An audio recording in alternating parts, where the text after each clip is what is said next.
Hello, hello, hello. Welcome to another beer review. And this is the first of 4 Siren Project Barista beers, which of course are 4 beers brewed with different coffees in collaboration with, different coffee roasters, coffee houses, that sort of thing, roasteries. I've probably basically just used 3 different terms for the same industry, really. But yeah, if you've been following the channel, well, you've probably stopped watching it now because of the lack of content that's been going up. You'll know that I absolutely love when coffee and beer come together. And we've got 4 really interesting sounding beers. And the Project Barista series is, obviously very well known. I think the last one I had was like a coffee sour. I can't really remember. But anyway, so we're starting off with the Dry Bones IPA, brewed in collaboration with Origin. And I'll quickly read you the write-up, 6.6%. So Project Barista combines 2 of our greatest passions, beer and coffee, and plays with the relationship between them. 4 unique beers, 4 kinds of coffee, and used in different ways, in collaboration with 4 incredible independent roasters. The IPA is a bone dry. This IPA is bone dry, made with citrus forward coffee, fresh orange, floral honey, and the tannins of oak spirals.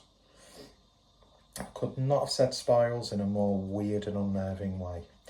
But yeah, so there's also other additions in this by the sound of it.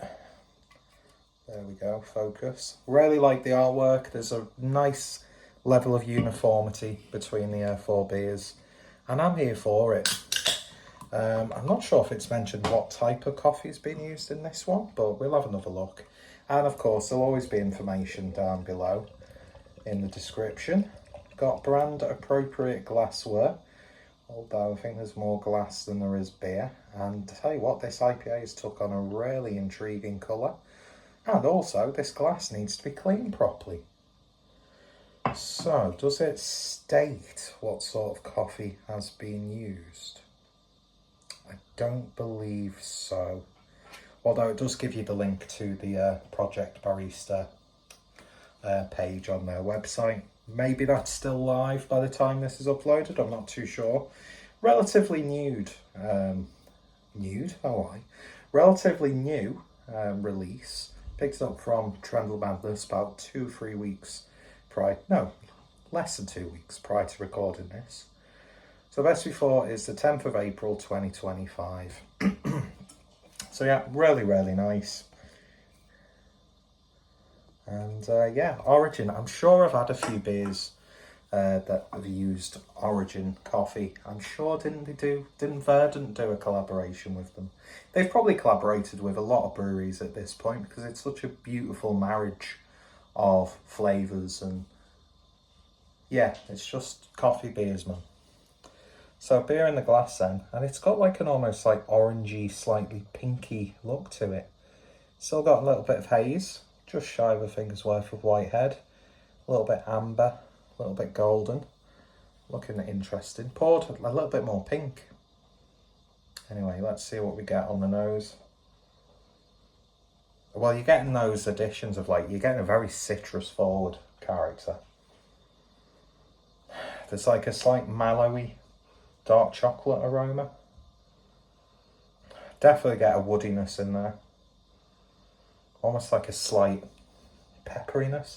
Do you know what it reminds me of? Like the smell of jerky. But I like the smell of jerky. And it's not strong by any stretch. It's not like literally putting your nose in a bag of jerky. But I don't know, it's got this sort of like leathery meatiness to it. A little bit of roastiness. There's a slight funky element to it. Maybe even like a Madagascan vanilla. There's a lot going on there. I'm not sure what hops have been used. It's like not a really obscenely hoppy IPA, because I think that's just going to completely override the coffee and all the other additions. A little bit of sweetness. Smells really interesting. Let's give it a taste. Cheers.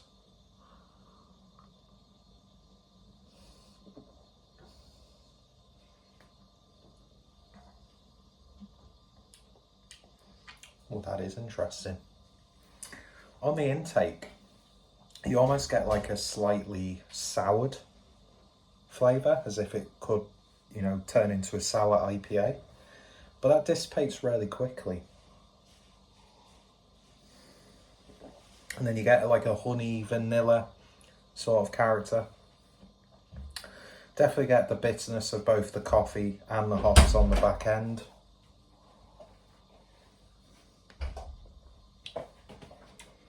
It's got a little twang to it.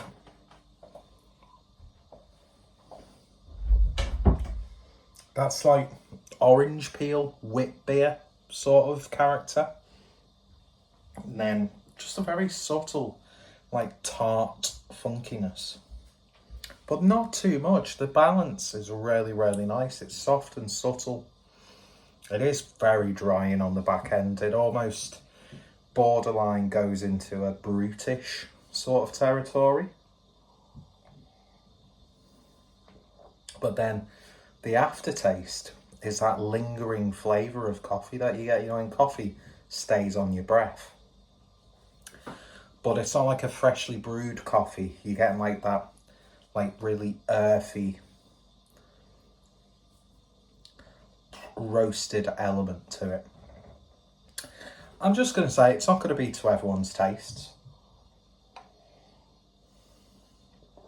I would say the coffee is there. You're not trying to find the coffee in this one, which is good, because if you're going to put coffee in something, you want to taste that coffee. You know, it's like making a tiramisu without coffee. That's just not tiramisu. You've just got a really nice dessert, but that coffee, it's like when you put like a bit of coffee in a chili con carne. Just that flavour works really, really well, especially with like sort of like chipotle and a bit of dark chocolate sprinkled in.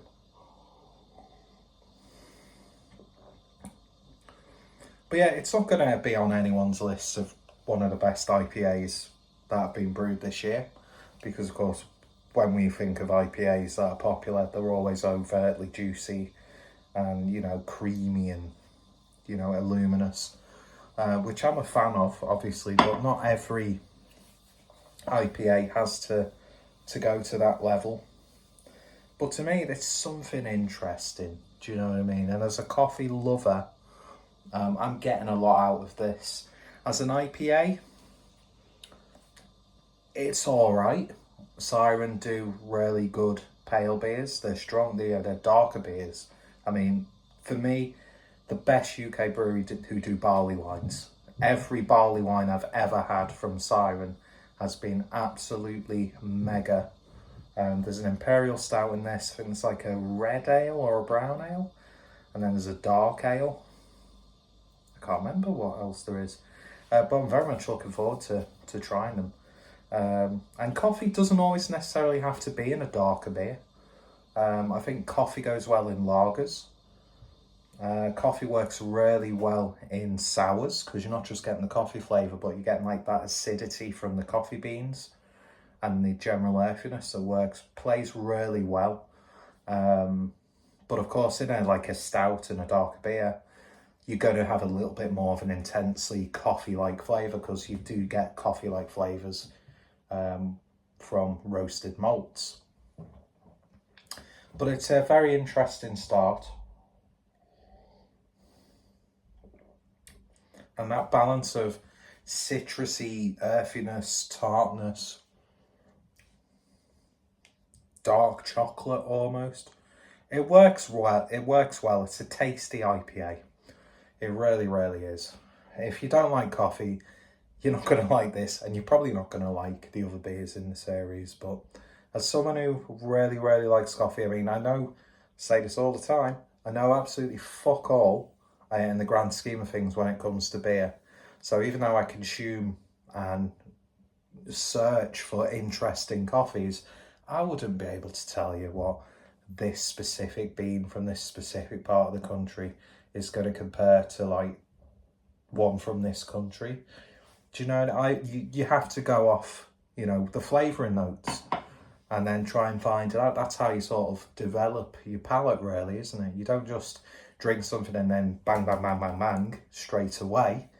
You know, sometimes you've got to read what it says on the can. You've got to read what it says on the, you know, the description, hyping up whatever product you're about to consume. But yeah, very, very nice indeed. But I'm still getting like a slightly citrusy, hoppy wit beer or white ale sort of character to it. But it works. It's not too insane. It's not too silly. It's a good, modest, yet flavoursome, but also subtle IPA. The coffee works brilliantly well. Yeah, those other additions just, you know, help make it that much more of an experience. But I know for a fact that I'm probably going to enjoy the other 3 beers, or one or two, or all 3 of the other beers, probably a little bit more than this, because you're not getting like an indulgence with this one. But like I said, it doesn't always have to just be added into an Imperial Stout. Do you know what I mean? Although there's a good chance I might be singing the praises of the Imperial Stout for that very reason, because I'm a hypocrite. But yeah, what I would say is, though, again, I don't think this is going to be to everyone's tastes. And as an IPA, I think I've had much better from Siren. That's not to, you know, criticise this, because it's a good IPA. It's nice and subtle, and it's not stupid. But yeah, interesting stuff. So if you've tried this or any of the other beers from this year's Siren Barista project or Project Barista, get it right. Then let me know your thoughts, opinions. How did you find that the beers compared? The next 3 reviews that I'm going to upload are all going to be part of this series. Get them all done in one sort of like chunk. And I can happily say that as of recording this, I've uploaded a beer review. Although I forgot it was going live, and then it's just a really unflattering thumbnail, a misspelling in the title, no content in the description of the video. But yeah, anyway, we're back for now, and yeah, so if you've tried it, let me know your thoughts, opinions down below. Check out Siren, check out Origin, links as always, and I'll put the link to the actual specific page for the Project Barista if it's still live, so you can have a look. I'd imagine some of these beers are still floating around as well. So yeah, thank you for watching. You all take care, stay safe, and the humidity and the rain have caused my hair to make me look like an actual tip of a penis. Cheers, bye-bye. Unsheathed.